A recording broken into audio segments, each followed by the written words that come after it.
Hello students, I am doctor Neelam Sharma. Welcome to my channel Vidya Shiksha institute. आप लोग कैसे हैं? आशा करती हूँ आप लोग अच्छे होंगे। तो शुरू करते हैं आज का अपना सेशन। और आज का हमारा टॉपिक है इंटरैक्टिव मॉडल, है ना, of communication. Interactive model of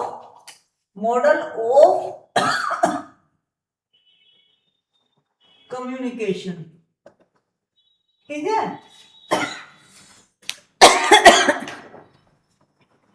ये है तो संवाद मूलक जो मॉडल होता है वो अवैयक्तिक होता है ना, अवैयक्तिक होता है। यानी कि विदिन पर्सनल ना होकर के दो व्यक्तियों के बीच में होता है। दो तरफा संचार प्रक्रिया को समझने का सर्वोत्तम मॉडल है इंटरेक्टिव मॉडल। दो तरफा संचार प्रक्रिया को समझने का जो मॉडल है वो है इंटरेक्टिव मॉडल। इसको जो है संवाद मूलक संप्रेषण को क्या कहा जाता है? Convergence model. इसको दूसरा नाम कन्वर्जेंस मॉडल है इसका। और फील्ड ऑफ एक्सपीरियंस का इसमें बहुत महत्व है।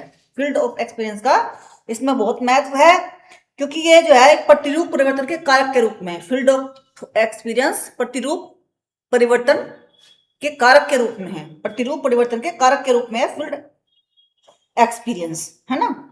जो मतलब प्रतिरूप परिवर्तन कारक के रूप में, जैसे संस्कृति का प्रभाव पड़ना, परिवर्तन, है ना, संस्कृति का प्रभाव पड़ना, और जो है मनोविज्ञान का की मनोवैज्ञानिक स्थिति का प्रभाव पड़ना, ये जो है सामाजिक सांस्कृतिक इन की जो सेंटर होता है उनकी जो जो जो मैसेज देते हैं, तो वो सारी परिस्थितियां आसपास सारी परिस्थितियां होती हैं। फिजिकल, अपनी साइकोलॉजिकल जो होती है, साइकोलॉजिकल जो स्थिति होती है, और जो आसपास की सामाजिक सांस्कृतिक सब चीजों का प्रभाव जो सेंटर के मैसेज पर पड़ता है। ठीक है। तो इस तरीके, इसलिए ये है संप्रेषण प्रतिरूप परिवर्तन के कारक के रूप में भी है, फील्ड एक्सपीरियंस के रूप में भी है ना। तो अब इसमें जो है, इसमें संवाद मूलक में दो व्यक्ति संवाद करते हैं। एक रिसीवर होता है, देखो, एक प्रेषक होता है, संदेश भेजता है रिसीवर को, रिसीवर प्राप्त करता है, फिर वो फीडबैक देता है। फीडबैक क्या है? प्रतिपुष्टि। प्रतिपुष्टि वो यस और नो में दे सकता है, प्रतिपुष्टि करता है ना। फीडबैक यस और नो में दे सकता है। जैसे मान लीजिए कहीं बातचीत चल रही है, कोई क्लासरूम में इंटरेक्शन चल रहा है, और टीचर कोई प्रश्न पूछता है स्टूडेंट से, तो वो सिर हिलाकर हाँ या ना में उत्तर दे सकता है। या फिर किसी ने अपने कक्षा के किसी स्टूडेंट ने पूछा कि भाई रिमोट कहाँ है ना, तो उसने कहा कि वो सोफे पर रखा है ना। इशारों से बता दिया दूसरे, उसने जिससे पूछा उसने इशारे से बता दिया। तो इस तरह से फीडबैक भी इसमें काम करता है। और फीडबैक निगेटिव फीडबैक भी होता है। निगेटिव फीडबैक भी पॉजिटिव फीडबैक के मतलब वो अच्छे के लिए कार्य करता है, जिससे कि संप्रेषण प्रणाली को और अधिक मजबूत बना सके और समायोजन कर सके। ये इसका जो है इसका कार्य करता है। तो ये हो गया प्रतिपुष्टि। मैंने बता दिया आपको, प्रतिपुष्टि के बारे में बता दिया। दो तरफा संचार प्रक्रिया है ना। कांग्रेस मॉडल है, फील्ड ऑफ एक्सपीरियंस है। कांग्रेस मॉडल का मतलब समझ गए आप क्या है? जो है अभिसरण मॉडल। इसको हिंदी में लिख देती हूँ मैं, आपको समझ में नहीं आएगा। अभिसरण मॉडल, अभिसरण मॉडल, ठीक है। अभिसरण का मतलब जो मैसेज जो है, जो भेजा जाता है, जो प्राप्त किया जाता है, अभिसरण मतलब फैलने वाला, है ना, मॉडल। तो इस तरीके से जो है संवाद मूलक कार्य करता है। संवाद मूलक जो मॉडल है कम्युनिकेशन का, इस तरीके से कार्य करता है ना। फिर है संवाद, इसके जो है संवाद प्रक्रिया के, अब ये तो देख लिया आपने, इतना आपको सुना होगा। ये क्या करता है? ये क्या करता है? Exchange the place of sender and receiver. ये जो है सेंडर रिसीवर बन जाता है, रिसीवर सेंडर बन जाता है ना। जैसे मान लीजिए मैंने कोई बात किसी से कही, तो उसने फिर जवाब उत्तर दिया, फिर मुझ तक पहुंचा, तो क्या हुआ? सेंडर रिसीवर बन गया। रिसीवर सेंडर, जब उसने जवाब दिया तो वो उसकी बात सुन रहा है, और उसके बाद में वो बात उत्तर दे रहा है, तो सेंडर रिसीवर बन जाता है और रिसीवर सेंडर बन जाता है। तो इस तरीके से जो है ये मैंने आपको बताया है। और थोड़ा सा और पढ़ते हैं इसके बारे में, क्या है ये? संवाद मूलक प्रक्रिया में संदर्भ का योगदान, है ना। कॉन्टेक्चुअल क्या है? कॉन्टेक्स्ट में क्या है? तो इसके सामाजिक, भौतिक संदर्भ, दो चीजें हैं। भौतिक संदर्भ, भौतिक, और जो है मनोवैज्ञानिक। कि जिस जगह भौतिक संदर्भ में, कि जिस जगह आप संवाद कर रहे हो वहां का वातावरण कैसा है, वहां का वातावरण जो कैसा है। कहीं वो जो है उसमें जो वहाँ का भौतिक उसके जो जिस कक्षा में आप हो, मान लीजिए कक्षा जो है मतलब कक्षा का आकार छोटा तो नहीं है, वहाँ का ताप ज्यादा गर्मी तो नहीं है, ये चीजें प्रभावित करती हैं संवाद को ना। ये जो जो हमारे मैसेज होता है इसको प्रभावित करती है, यानी कि उस प्रक्रिया को, मैं जो कम्युनिकेशन की प्रोसेस होती है उसको प्रभावित करती है। क्या प्रभावित करती है? भौतिक आकार।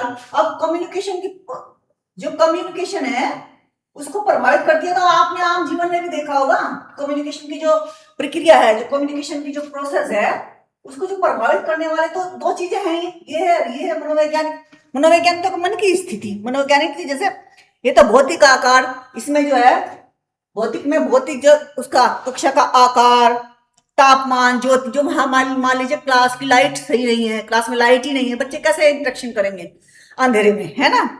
ये या वहां कक्ष बहुत छोटा है तो आप किस तरह से वो जो है प्रभावी वो बनेंगे, है ना।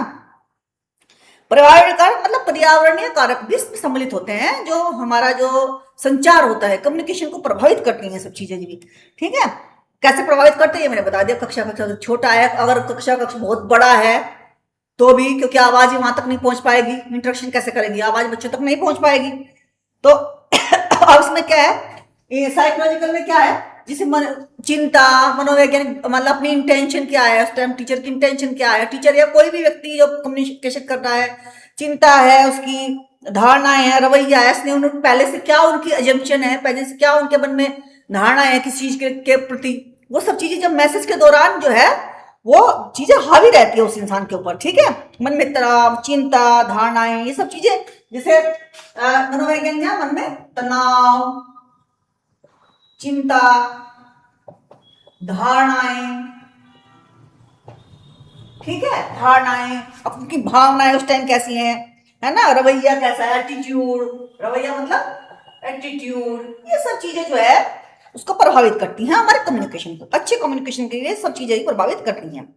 फिर एक कोट्स का अब इसमें है, ये तो बता दिया मैंने इंटरेक्टिव मॉडल कैसे कार्य करता है ना। ये सब चीजें जो है इसमें कार्य करती हैं, जो मनोभौतिक जो है संदर्भ भी कार्य करता है, मनोवैज्ञानिक संदर्भ भी कार्य करता है कम्युनिकेशन प्रोसेस में। अब जो है हम बात करते हैं कोटेस मॉडल की, है ना। बहुत ही सिंपल सा मॉडल है, ज्यादा बड़ा नहीं है।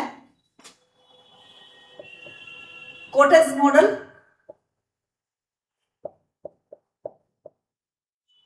तो इसमें लिखते हैं, इसको इंग्लिश में लिखते हैं,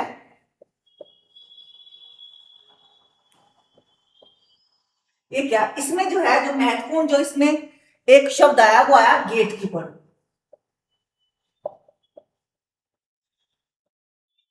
गेट कीपर, ये कौन है गेट कीपर, है ना, इसको देखते हैं।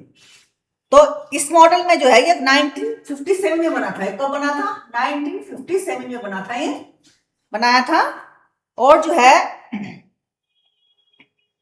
इसको जो क्या कहते हैं, मध्यस्थ मॉडल, क्या बोलते हैं इसको, इंटरमीडिएरी, क्या बोलते हैं इसको, intermediated model, model of communication,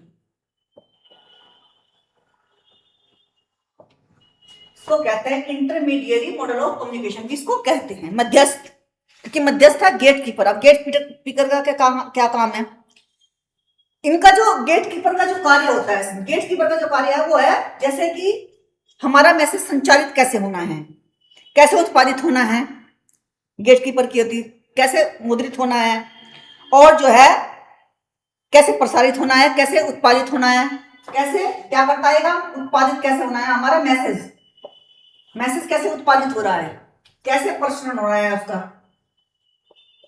और कैसे जो है उसका प्रश्न हो रहा, कैसे मुद्रित हो रहा है, मुद्रित, इन सब का ध्यान रखता है गेट कीपर। कौन ध्यान रखता है? Gate keeper. और गेट कीपर कैसे काम करता है, सूचना के अपने चयनित साझाकरण के माध्यम से संगठन को आकार, इसके पास जो है ये जो गेट कीपर है वो चयन करता है। मान लीजिए मैसेज दिया, लेकिन उससे जो गेट कीपर है वो ध्यान रखेगा, उसको चेक करेगा, और चेक करने के बाद रिसीवर तक जो है मैसेज पहुंचेगा। ये चेकर का काम करता है। गेट कीपर किस चीज का काम करता है? चेकर का काम करता है। मैसेज जो आपने भेजा वो जो को तो नहीं पहुंचाना है, उसको इस तरीके से पहुंचाना है कि दूसरे तक जो है वो साझाकरण, है ना, चयनित साझाकरण के माध्यम, चयनित करके आप चयनित साझाकरण करके उसके उस मैसेज को आकार देने की क्षमता भी गेट कीपर में होती है। और इस तरीके से जो है जो कार्ड्स हैं वे मानते हैं कि तकनीकी कौशल, मानव कौशल और वैचारिक कौशल के बारे में भी बात की है उन्होंने। तकनीकी कौशल मतलब टेक्निकल जो है स्किल्स भी आनी चाहिए, मानव कौशल भी होना चाहिए, वैचारिक कौशल भी होना चाहिए। अगर हमें अच्छा कम्युनिकेशन करना है तो इन जो जो हमारे पास स्किल्स है, इस स्किल्स का भी हमको ज्ञान होना चाहिए। फिर जो है इसको अगर हम इसका एक रेखा चित्र से इसको बनाएंगे हम तो ऐसे बनेगा ये। मान लीजिए ये तो हो गया रिसीवर, ये तो हो गया सेंडर, ठीक है। ये हो गया हमारा गेट कीपर और ये हो गया हमारा रिसीवर। तो इस तरीके से जो है मॉडल बनता है, सेंडर, गेट कीपर और रिसीवर, इसका इस तरीके से काम होता है। ये बन गया एन इंटरमीडियरी मॉडल। कौन सा बन गया ये? इंटरमीडियरी। ये मैंने लिख दिया है नीचे, ये बन गया है इंटरमीडियरी, यानी सेंडर गेट कीपर चेक करेगा फिर रिसीवर के पास पहुंचेगा। ये मॉडल को बोलते हैं इंटरमीडियरी मॉडल ऑफ कम्युनिकेशन। तो ये हो गया कार्ट्स का मॉडल। अब हमारा नेक्स्ट आ गया श्राम मॉडल। ये हो गया हमारा। अब हमारे पास एक नया और मॉडल है जिनको हमें पढ़ना है, वो है श्राम मॉडल। श्राम मॉडल श्राम मॉडल या फिर इसको बोलते हैं श्राम मॉडल, ठीक है। इस तरीके से श्राम मॉडल, ठीक। अब यह है, इस मॉडल में यह प्रयत्न किया जाता है कि व्यक्तियों, निगमों मतलब जहां जिस इंस्टीट्यूशन में हम काम कर रहे हैं, व्यक्तियों में, इंस्टीट्यूशंस में यानी कि ऑर्गेनाइजेशन में अन्य लोगों के बीच अर्थ को कैसे प्रतिपादित किया जाए, है ना, कैसे प्रतिपादित किया। ये 1954 में, ये 1954 में बनाया गया था, ठीक है, श्राम मॉडल।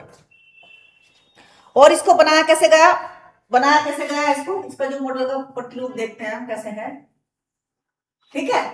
अब जो है इसमें जो एक हो गया, क्या दो हो गए इसमें, ये तो हो गया अनुभव क्षेत्र। अभी मैंने अनुभव क्षेत्र के बारे में आपको बताया है पहले मॉडल में। अनुभव क्षेत्र, फिर है स्रोत, फिर है दो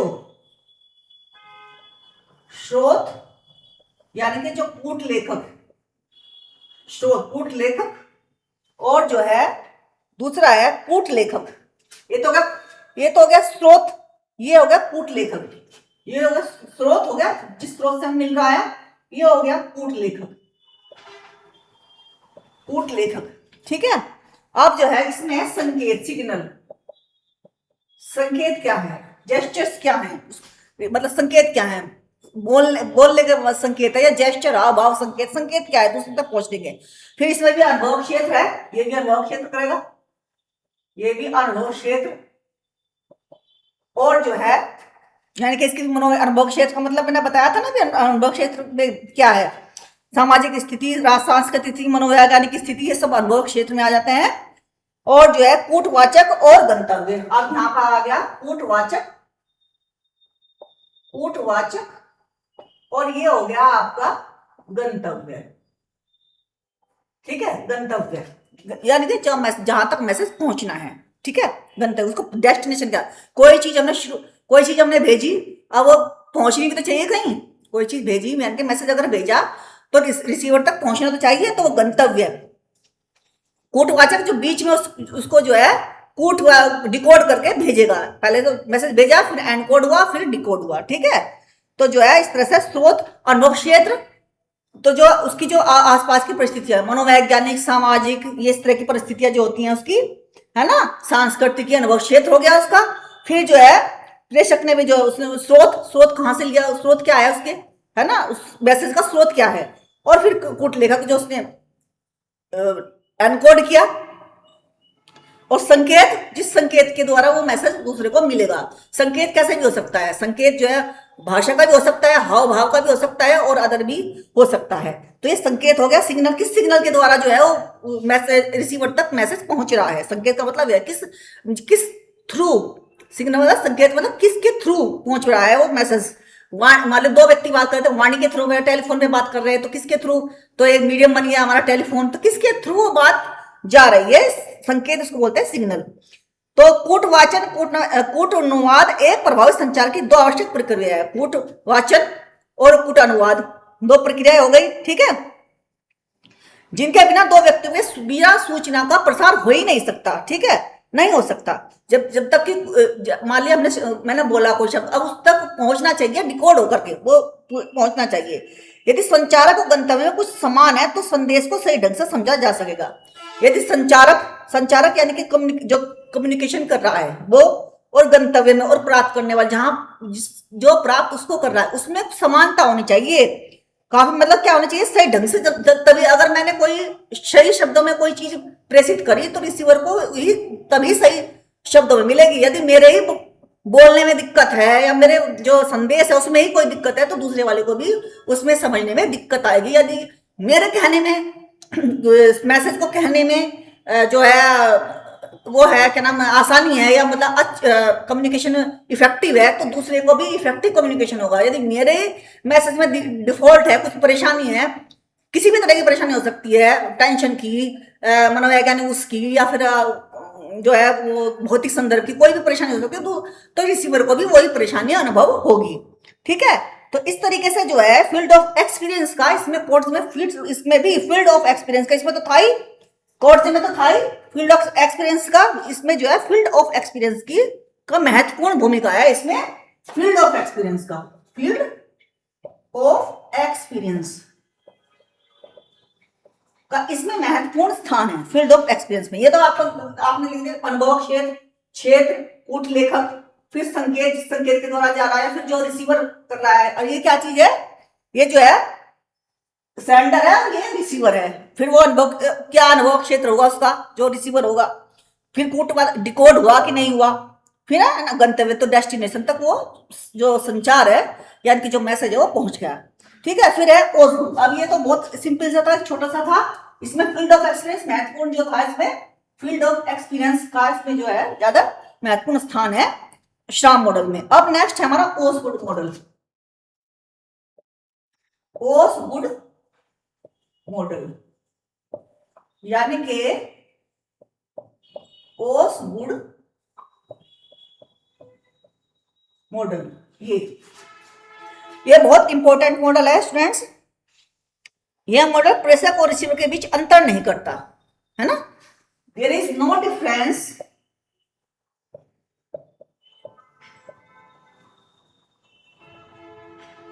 बिटवीन सेंडर एंड रिसीवर। कोई डिफरेंस नहीं करता है, सेंडर और रिसीवर में कोई डिफरेंस नहीं करता। यह संप्रेषण की समान और पारस्परिक रूप से पड़ताल करता है। यह प्रत्येक व्यक्ति को संदेश के कूटा का कूट अनुवाद एनकोडर डिकोडर के रूप में ये कहता है कि जो भेजने वाला है वो भी कूटवाचक यानी कि एनकोडर। एनकोडर को आप अच्छी तरह समझते होंगे, एनकोडर डिकोडर होता है। ये कहते हैं कि जो सेंडर है वो भी एनकोडर डिकोडर होता है, जो रिसीवर है वो भी एनकोडर और डिकोडर हो सकता है। ये भी एनकोडर डिकोडर हो सकता है और ये भी एनकोडर डिकोडर हो सकता है, इनका ये मानना है ना। यह मॉडल व्यक्तिगत समकालिक संप्रेषण को समझने के लिए, जांच करने के लिए सबसे अच्छा प्रयास है। यानी कि जो एट द टाइम यानी कि समकालीन तो उसी समय समकालिक जो प्रक्रिया चल रही है मैसेज को भेजने की और जो है प्राप्त करने की, है ना, प्राप्त करने की, मैसेज को भेजने की समकालिक है ये मैसेज को भेज उसी तुरंत उसी समय समकालिक जो है मैसेज को भेजने की, उसे प्राप्त करने की, समझने के लिए एक अच्छा प्रयास है ना। जहां प्रतिपुष्टि की तत्काल यहाँ क्या प्रतिपुष्टि क्या होती है, फीडबैक तुरंत मिलता है। मैंने कुछ कहा, दूसरे ने सुना, फीडबैक तुरंत मिल गया उसको, ठीक है। संवाद मूलक में मैंने कुछ पूछा उसने जवाब दिया, या मैंने मुंह से ही कुछ पूछा उसने जवाब दिया, इंटरेक्टिव, तो उस तुरंत हमें अच्छा कहा बुरा कहा जिस भी रूप में वो मेरी बात का जवाब देगा तो हमें तुरंत उसका फीडबैक मिल जाता है, इनका तुरंत फीडबैक मिलता है। शोर को वातावरण के समय को निरंतर स्पष्टीकरण के माध्यम से, और मान लीजिए शोर आ रहा है तो हम कह सकते शोर को बंद करो, है ना। जब शोर, मान लीजिए हम बातचीत कर रहे हैं बीच में शोर आ रहा है तो हम कहेंगे शोर चल रहा है इस वजह से नहीं पहुंच पा रहा है, शोर को बंद करो। तुरंत मतलब हम उसकी जो है उसके ऊपर एक्शन लेते हैं, शोर के ऊपर। तो इस तरीके से जो है ये ओसगुड का ये जो शोर होता है उसको हम तत्काल जो है खत्म करते हैं, शोर को हम तत्काल मना करते हैं कि ये जो है निरंतर स्पष्टीकरण के माध्यम से कम किया जाता है। इनके मुझे समझ में नहीं आ रहा, शोर हो रहा है, मतलब मान लीजिए शोर, मैंने कुछ कहा और दूसरे जो हमारा जो रिसीवर है उसमें सुन रहा है और बीच में शोर आ रहा है, तो मैं तुरंत कह सकती हूँ कि शोर आ रहा है इसलिए मुझे स्पष्ट सुनाई नहीं दे रहा है, मैं ऐसा कह सकती हूँ। तो इस तरीके से जो है ये ओसगुड का मॉडल है हमारा। और जो है इसका एक वो बनाते हैं हम चित्र, देखिए इसका एक चित्र है, यहां तो हो गया संदेश यानी कि मैसेज, मैसेज हो गया, संदेश हो गया, फिर है यहां पर कूट लेखक, कूट लेखक यानी कि एनकोडर, अनुवादक, वादक अनुवादक भी कह सकते हैं इसको, कूटवाचक भी कह सकते हैं, कूट यानी कि दोनों एक तरफ भी, यानी कि ये भी बन सकता है, रिसीवर भी कूट लेखक, कूटवाचक, अनुवादक बन सकता है इसमें, इसलिए यहां भी संदेश, ठीक है, ऐसे संदेश दिया ना, इसको संदेश दिया इसको, फिर जो है यहां से फिर इसने संदेश भेजा, किसने संदेश भेजा, कूट लेखक ने, ये भी कूट लेखक है, यानी कि कूट लेखक कौन है, कूट लेखक, अनुवादक और जो है कूटवाचक, ये कौन है, सेंडर, सेंडर और ये है रिसीवर, यानी कि ये जो है सेंडर है ये भी कूट एनकोड डिकोड कर सकता है संदेश को, और जो रिसीवर है वो प्राप्त करने वाला है वो भी एनकोड डिकोड कर सकता है मैसेज को। तो इस तरीके से ये करके ये भेजता है और फिर इस तरीके से ये प्रक्रिया चलती रहती है, ठीक है। अब आ जाता है, कितने हो गए हमारे, कोर्ज मॉडल हो गया, श्याम मॉडल हो गया, ओसगुड मॉडल हो गया, ठीक है। तो ये मॉडल हो गए, कल मैं कराऊंगी आपको और दूसरे मॉडल कराऊंगी मैं इंटरेक्टिव के ही, जो आपको पढ़ने में बड़े अच्छे लगेंगे, 2 मॉडल कल कराऊंगी आपको। हो सकता है उनमें से क्वेश्चन आ जाए आपके, जो इस बुक में है वो तो सारे मॉडल में कराऊंगी और एक्स्ट्रा भी कराऊंगी आपको, है ना। तो जो है 2 कल कराऊंगी, धीरे धीरे पढ़ेंगे ये मॉडल को और अच्छी तरह पढ़ेंगे, ऐसे नहीं कि एक ही दिन में सारे मॉडल पढ़ा दिए, एक दिन पल्ले नहीं पढ़ा, ठीक है। अच्छी तरह से धीरे धीरे करके बताऊंगी आपको जो है मॉडल्स, ठीक है।